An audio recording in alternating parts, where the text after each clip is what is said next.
Hi, this is Barbara Sanders, and this is Sacred Metamorphoses on June 30th, 2025.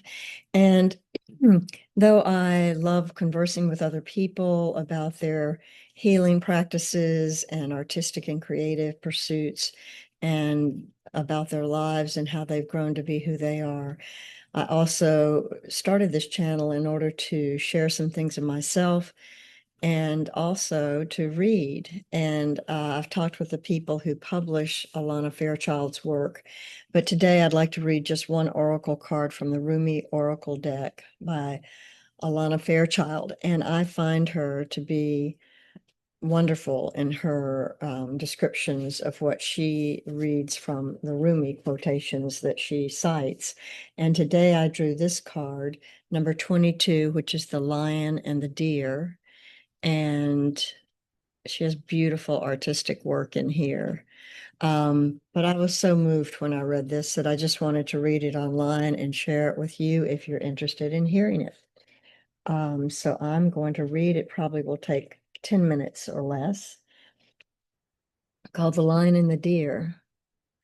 When you enter the garden of the heart, you become oh, and this part is the quotation from Rumi, sorry. When you enter the garden of the heart, you become fragrant like a rose. Let me say that again. And I'm sorry about my reading. These are progressive lens, and so I have to look my head up. And anyway, when you enter the garden of the heart, you become fragrant like the rose. When you fly toward heaven, you become graceful like the angel. When you get burned like oil, you become brilliant. When you become thin like hair in yearning, your joy leads the way. You'll be the kingdom and the king. You'll be paradise and the guardian angel. You'll be infidelity and you'll be faith. You'll be the lion and you'll be the deer. And that's by Rumi. Here's Alana's commentary. And I did check with her group, and they say it's fine for me to read these online. You are the lion and the deer. You are bold, fierce, and vibrant, and you are silent, sweet, and gentle. If I could come to you in arrogance, you roar at me until my falsehood quakes in fear, so terrified it gives up the game and love's conquest happens yet again. If I should come to you in surrendered adoration, open to whatever you may wish, you are so gentle with me. Like a deer, you offer me nothing to fear or resist, so that I too become sweet and gentle, longing to submit to your tender ministrations. And part of the reason I like this particular oracle card description is because I do believe in everything here. I did a sermonette, I called it yesterday, and spoke um, in my video about my beliefs. And when I read this today, I'm like, oh, where did I get my beliefs? Look, listen, you'll hear. So then I do not fear my own errors. For even if I stumble into arrogance, I shall be made wiser by your magnificent roar and become humble. Even if I become weak, I shall draw succor, evoking the tenderness in you. Whatever is needed to keep me true, true to love, is what you give me. For you are the holy lion, proud and mighty, and the sweet deer, gentle as the mildest breezes of spring. Hello, my old friend. Do you remember me? We are the oldest of friends, ancient soulmates we are, acquainted over many lifetimes past and through many lessons learned together in the school of love. So have we met again in this advanced spiritual training of the human experience with the earth as our classroom? The moment is upon us to leave behind what we have once known and to open up to the great mystery of life again. Our souls leapt from the divine oneness through the river of forgetfulness and now dive into a body and a life. What a journey that leap begins. Let us embark on this studious adventure together. Let us honor the tiger and the lamb within each other, the lion and the deer. I can witness in you both the raging warrior who fights with unbreakable honor and the healer who brings together those things torn apart. Of course, for are we not all things? Are we not human and angel, animal and spirit? Are we not heaven and earth? Are we not divine? And in being divine, being all things are divine. So here we are together in the school of love, not for the soul who still adheres to preference instead of curiosity, not for the soul who craves comfort instead of devotion to divine adventure. We must be like lovers, you and I, if we are to take these lessons.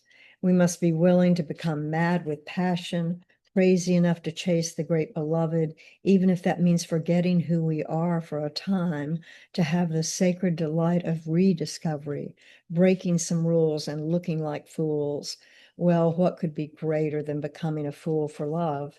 That will do for us. That will do well. Let us be fools for love together.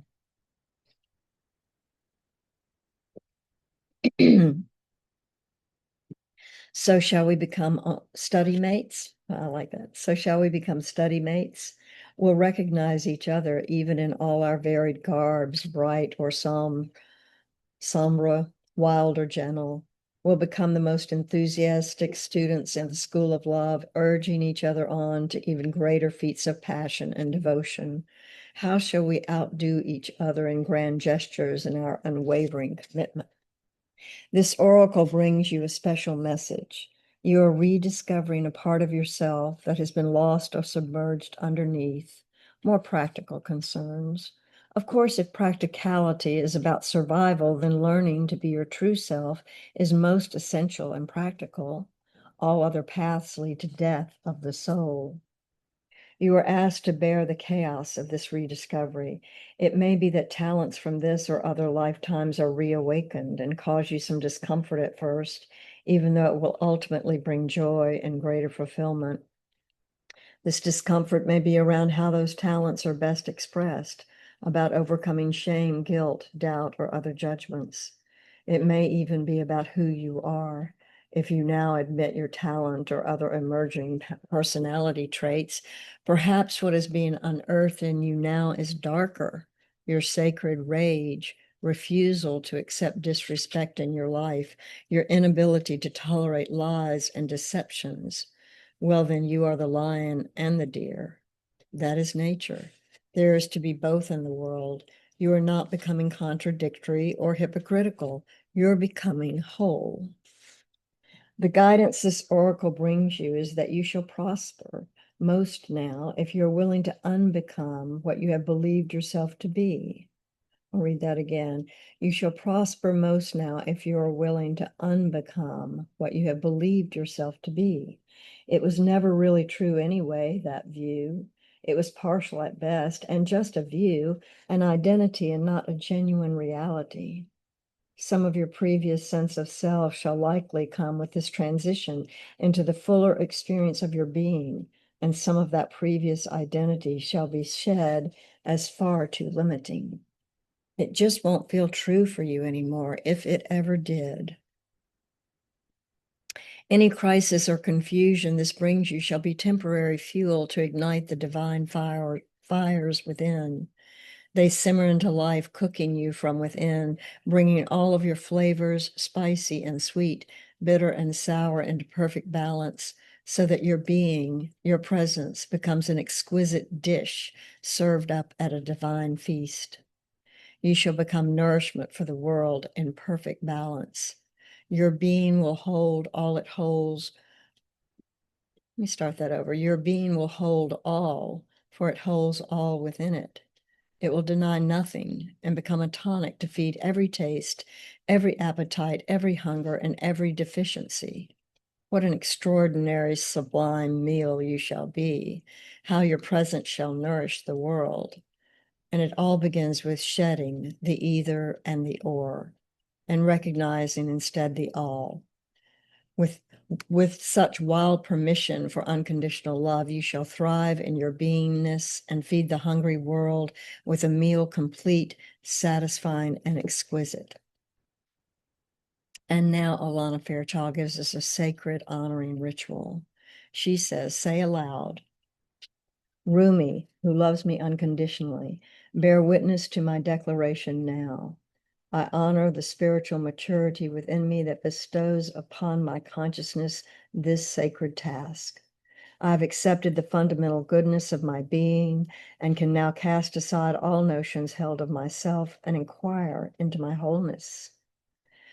What nestles alongside this goodness? All, of course. I'm unafraid. I honor my heart, and it is big enough to hold all my nature within its graceful light. I witness my darkness with compassion, and I become able to dance with all of my being, light and dark, in graceful acknowledgement of my divine wholeness. This gentle acceptance of all of me now brings me peace. This acceptance allows the divine to live fully through me as a vessel for the great mysterious plan unfolding upon the earth. With reverence, grace, and surrender, so be it. Sit quietly for a few minutes and gaze at the image upon the card. Notice the colors, the interplay of light and dark that create one beautiful image. This represents you. All light and dark would have no art at all remaining, only extremes.